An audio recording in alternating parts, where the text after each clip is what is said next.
TypeScript, t'en as déjà entendu parler? Mais TypeScript, c'est vraiment génial. C'est le langage qui va te permettre d'avoir des super pouvoirs quand tu sais déjà développer avec du JavaScript. Bonjour et bienvenue dans cette nouvelle vidéo. Si jamais tu n'es pas encore abonné, je te suggère de le faire en appuyant sur la petite cloche en dessous de cette vidéo. Ce que je te propose ici, c'est de découvrir comment installer finalement un environnement complet pour travailler avec TypeScript, aussi bien sur un projet Node que sur un projet en mode SPA, donc c'est-à-dire en mode front-end, avec par exemple du Vanilla.js ou par exemple avec un projet React.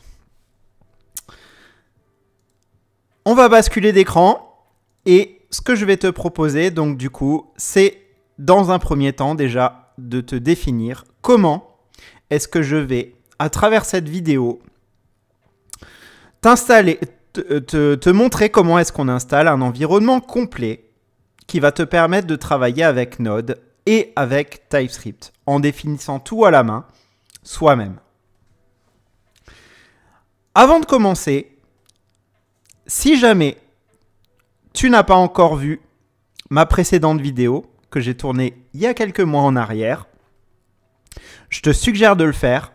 Donc du coup, sur ma chaîne, tu trouveras une petite vidéo qui te permettra de comprendre déjà à quoi sert le langage TypeScript, comment ça marche, qu'est-ce qui se cache derrière ce terme-là,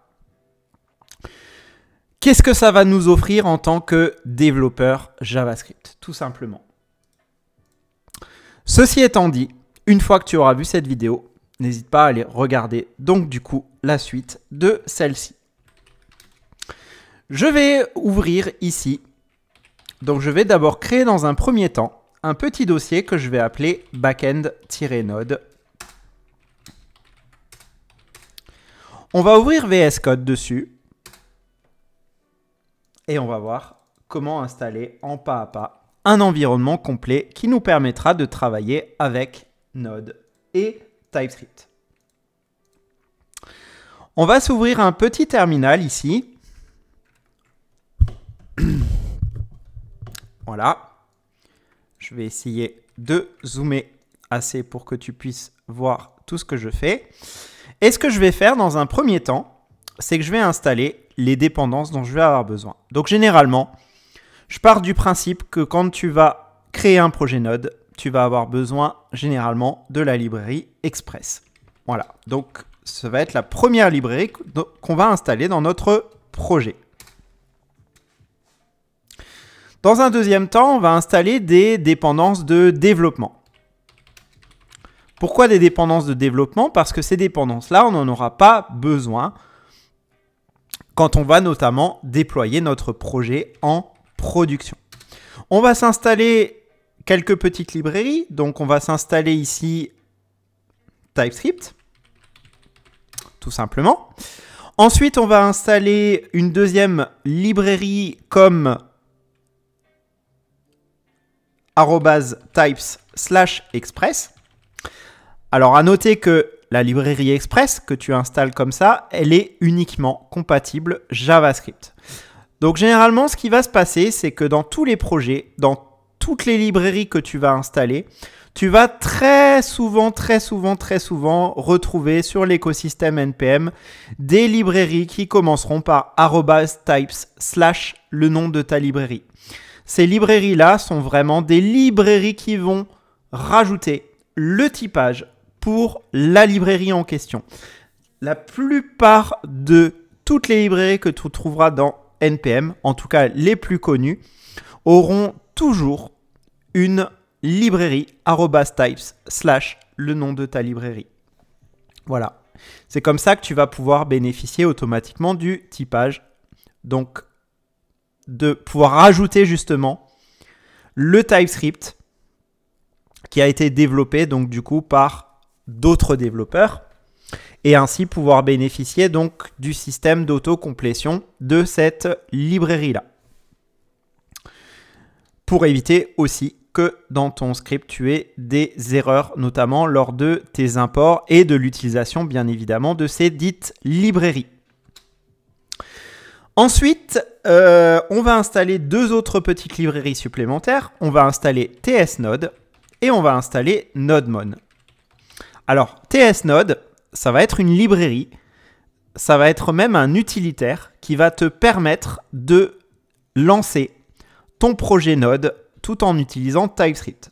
À noter que à l'heure où je te parle, on est à la version 23 de Node. Dans les prochaines versions, on n'aura plus forcément besoin d'installer ça. On pourra directement exécuter du TypeScript avec Node en natif. Et ça, c'est ultra cool. Ça fait partie des prochaines évolutions. En ce qui concerne NodeMon, NodeMon, c'est un truc super sympathique que tu vas rajouter à ton projet. Tu n'es pas obligé de le faire, mais ça va te permettre de pouvoir coder, enregistrer tes fichiers et avoir automatiquement du live reload sur tous tes fichiers sources.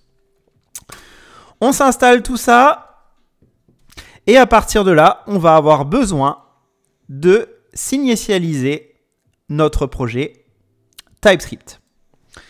On va se faire une petite commande qui est une commande qu'on exécute assez souvent quand on démarre un nouveau projet. C'est la commande npx espace tsc espace --init. Cette commande va te permettre de créer tout simplement un petit fichier de configuration pour TypeScript. Je nomme tsconfig.json. Voilà, c'est le fichier que tu vas retrouver à peu près dans quasiment tous les projets qui travaillent avec TypeScript. Ce fichier, globalement, qu'est-ce qu'il va te permettre? Il va te permettre de définir toutes les règles de transpilation pour ton projet. Donc, c'est-à-dire comment est-ce qu'on va finalement, puisque le runtime Node ou le runtime au niveau du navigateur ne peuvent pas gérer du TypeScript de façon native, pas encore à l'heure actuelle. On va avoir besoin de ce fichier-là qui va nous dire quelles sont les règles qu'on va utiliser lorsqu'on va transpiler notre code TypeScript vers JavaScript. JavaScript qui pourra donc être exécuté aussi bien dans ton terminal que sur ton navigateur pour un projet front-end. Tu as accès à cette petite documentation qui pourra aussi te lister toutes les options que tu pourras retrouver donc du coup sur une documentation en ligne.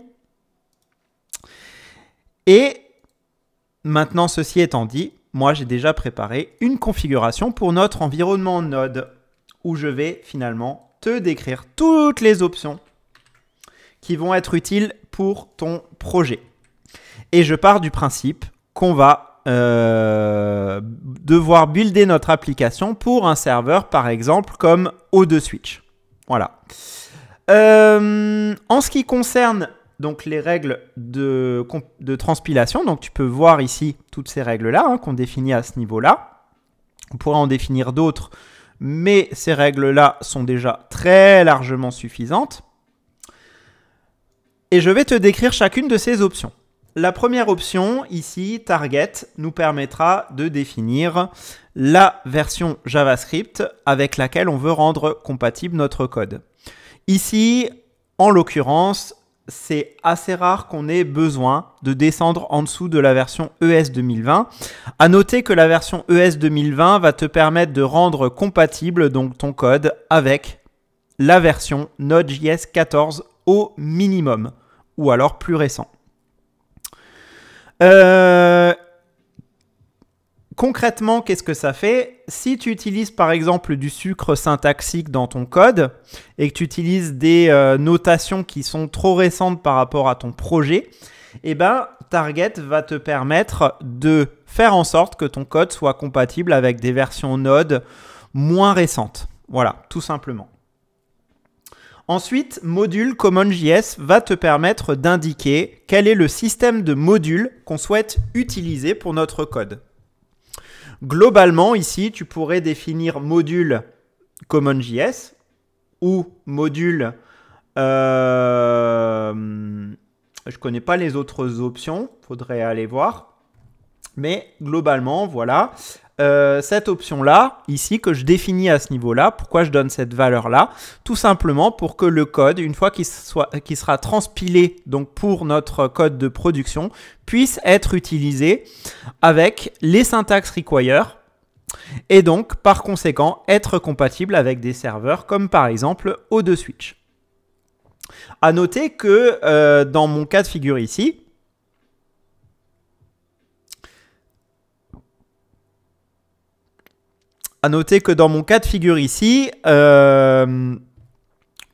on utilisera dans notre code source, bien évidemment, le type import. Et le code, quand il sera transpilé, donc quand il sera généré dans le dossier dist, il contiendra en fin de compte que des appels à require. Ensuite, mode résolution, ici, nous permettra de dire tout simplement qu'on souhaite résoudre les imports comme avec Node de façon classique en Vanilla. Donc on va suivre en fin de compte les mêmes règles pour transpiler notre code que l'utilisation avec Node de façon plus classique. Il va chercher en fin de compte dans ton dossier SRC tous les fichiers .ts, les déclarations.js et enfin tous les packages qui sont dans Node Module dans l'ordre là. Cette option ES Module Interrupt va te permettre d'utiliser les imports ES6 même pour des modules qui seront en CommonJS. Ainsi, l'avantage, c'est que tu vas pouvoir typiquement faire des choses comme ça. Import express, from express, comme tu le ferais finalement de façon tout à fait classique. À la place de faire par exemple import étoile as express. From express. Voilà, ça rendra donc du coup le code beaucoup plus agréable à lire, beaucoup plus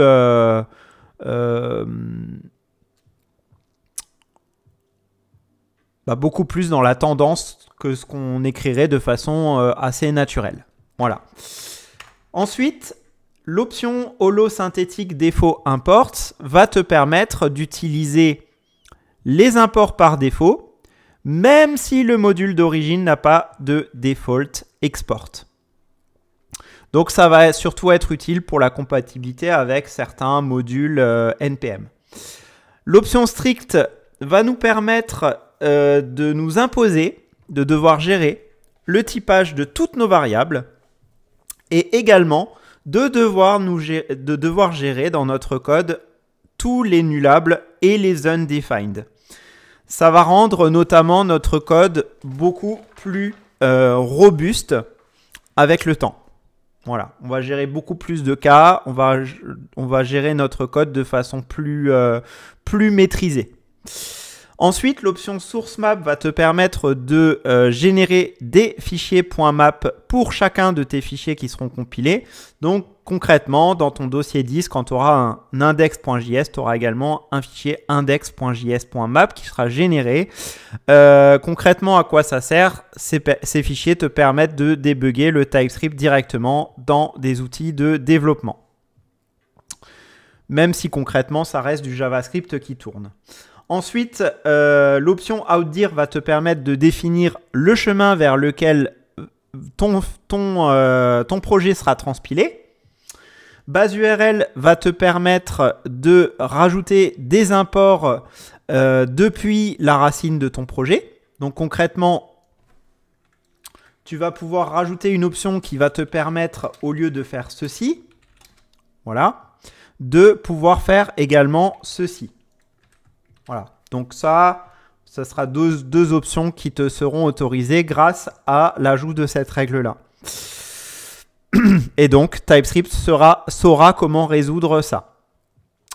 Ensuite, tu as une avant-dernière petite option pass qui te permettra concrètement d'indiquer à TypeScript comment résoudre les modules.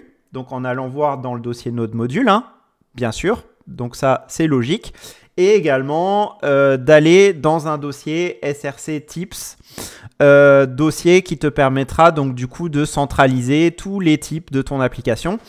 Voilà, ça peut être utile notamment si tu as plein de types personnalisés. Dernière option, Force Consistent Casing in File Names, va être super utile puisque ça va t'obliger à respecter la casse des noms de fichiers dans tes imports. Donc concrètement, tu vas devoir, si par exemple tu as un fichier qui est tout en minuscule et que dans ce fichier-là, le nom de ta classe ne correspond pas au nom du fichier, ça va coincer. Voilà. Donc au moins, ça te permettra de respecter une certaine convention dans tes noms de fichiers. Et ainsi, ça sera super utile, notamment pour éviter des bugs, notamment quand tu fais un passage, par exemple, entre Windows et Linux. Le dossier include sera le dossier que tu vas intégrer dans tes fichiers que tu souhaites transpiler. Et enfin, l'option exclude te permettra de définir quels sont les dossiers que tu ne veux pas inclure dans la phase de transpilation. À partir de ce moment-là, tu peux te créer un petit fichier gitignore dans lequel tu vas définir ici que tu souhaites ignorer tout ce qui est dans Node Module et dans le dossier dist. Tu vas initialiser ton projet avec git init. Voilà. Et enfin, il n'y a plus qu'à maintenant, à partir de ce moment-là, tu vas pouvoir directement faire ton petit dossier SRC. SRC, tu vas faire donc un fichier qui va se nommer index.ts. Hein. Et dans ce petit fichier index.ts, à partir de ce moment-là, tu vas pouvoir faire tes imports. Donc import express from express, par exemple. Voilà, de là, tu vas pouvoir créer ton application express, etc., etc. Tu vas pouvoir également, pour te montrer un petit exemple de TypeScript, pour te montrer que TypeScript est bien géré, si là, je définis une variable, alors à noter que tout ce que je vais dire à partir de là sera l'objet d'une prochaine vidéo, les types de base, etc., etc. On verra un petit peu tout ça en détail. Là, si je définis par exemple une variable, d'accord, la différence entre JavaScript Vanilla et TypeScript, c'est que là, je vais par exemple définir une variable. Cette variable, quand je vais travailler en TypeScript, je vais pouvoir lui définir un type, par exemple string. Ici, je vais définir la valeur, bonjour les gens. Et à partir de ce moment-là, quand je vais décider par exemple à un moment donné de changer la valeur en lui mettant une valeur qui correspond à un autre type, par exemple ici un type number, TypeScript va râler. Ensuite, si je veux voir concrètement comment est-ce que mon code va builder, je vais me rajouter au niveau de mon fichier package.json ici une section script dans laquelle je vais définir le script à exécuter pour la phase de build, donc ici nous c'est TSC, et la commande qui nous permettra d'avoir ici le lancement de notre serveur de développement. Pendant la phase de développement, bien évidemment, tous les fichiers seront transpilés à la volée et NodeMon nous permettra de rafraîchir automatiquement le serveur quand on aura fait des modifications, par exemple, dans notre dossier SRC, ce qui peut être vachement pratique. Donc, avec cette petite option, -watch SRC, voilà, et l'exécution ici de la commande tsnode pour pouvoir interpréter à la volée le code TypeScript. Donc, à partir du moment là, tu pourras lancer ton serveur en faisant npm run dev, tout simplement. Donc là, ici, on voit que j'ai des petites erreurs. Et de la même façon, ici, si je lance un petit npm run build, on va avoir également des erreurs lors de la phase de la génération du dossier dist.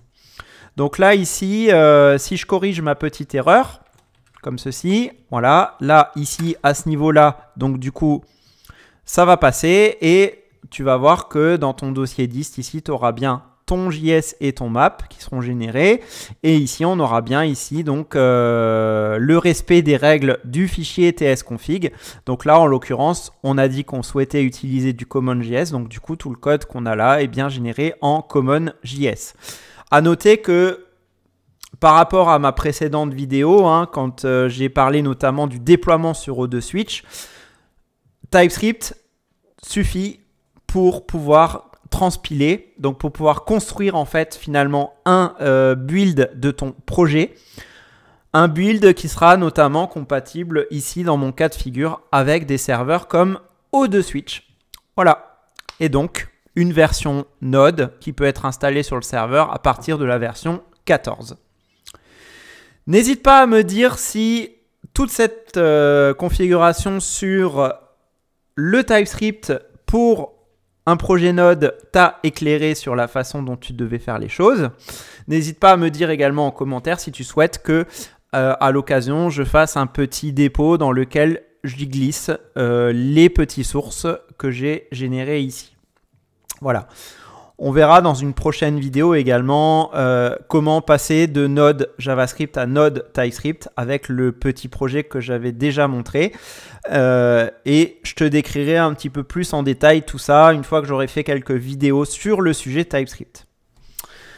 Un dernier point par rapport à cette vidéo, c'est comment s'installer un environnement pour un serveur front-end. Donc là, en l'occurrence, on n'a pas forcément besoin de beaucoup s'embêter quand on travaille avec une SPA. On a un environnement qui est très utile, dont j'ai déjà parlé, c'est l'environnement Vite. Donc pour cela, on a une petite commande que tu vas pouvoir utiliser un peu partout, c'est la commande npm create Vite qui va directement, lors de l'installation, te demander déjà dans quel dossier tu souhaites installer les choses, par exemple ici Front-end SPA, quel est le framework que tu souhaites utiliser, hein. Donc là tu peux voir que la plupart des frameworks sont proposés, donc là moi je vais choisir Vanilla, ici donc je vais pouvoir choisir TypeScript, et donc à partir de ce moment-là, voilà, on me propose automatiquement de me déplacer dans ce dossier-là, de lancer la petite commande npm install, ensuite de lancer la petite commande npm run dev pour démarrer le projet. Et je te propose d'aller voir un petit peu en détail ce qui se cache derrière tout ça. Donc là, si j'ouvre mon VS Code ici sur ce dossier-là, voilà, et bah, tu vas constater qu'on a déjà un environnement préconfiguré aux petits oignons, avec ici une configuration donc tsconfig déjà faite. À noter que la petite différence avec la configuration qu'on a construite pour Node, c'est notamment l'ajout ici de des librairies, enfin plutôt des modules de base DOM et DOM.itérable. Ça, c'est quelque chose qu'on retrouvera dans quasiment tous les projets SPA.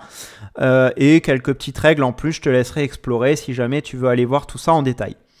On a également un petit fichier package.json dans lequel on a notre section script, avec notamment ici la commande pour lancer le serveur de dev, la commande pour lancer le serveur, la commande build pour builder le projet, et on retrouve ici donc la présence du petit utilitaire TSC, hein, comme TypeScript, et ici un mode preview également que j'exploite très peu. On a une commande Vite également dans le cadre des projets en type SPA.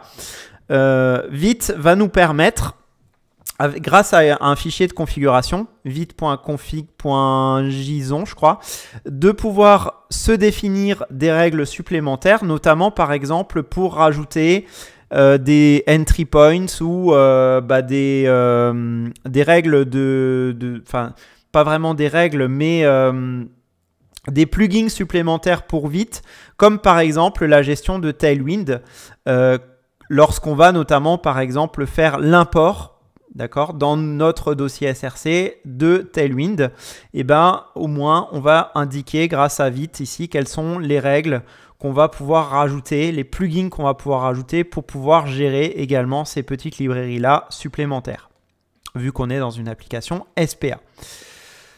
Tu constateras donc la présence des petits fichiers TypeScript et puis pareil, de la même façon, si ici je refais la même chose que j'ai fait tout à l'heure, tu verras que tout est très bien géré. Le build sera bien géré aussi et le serveur de développement également. Voilà, c'est tout pour cette petite vidéo. J'espère que ça t'a plu. N'hésite pas à la liker, à me dire si ça t'a plu, à rajouter des petits commentaires si tu as des questions. Et je te retrouve dans une prochaine vidéo. Ciao!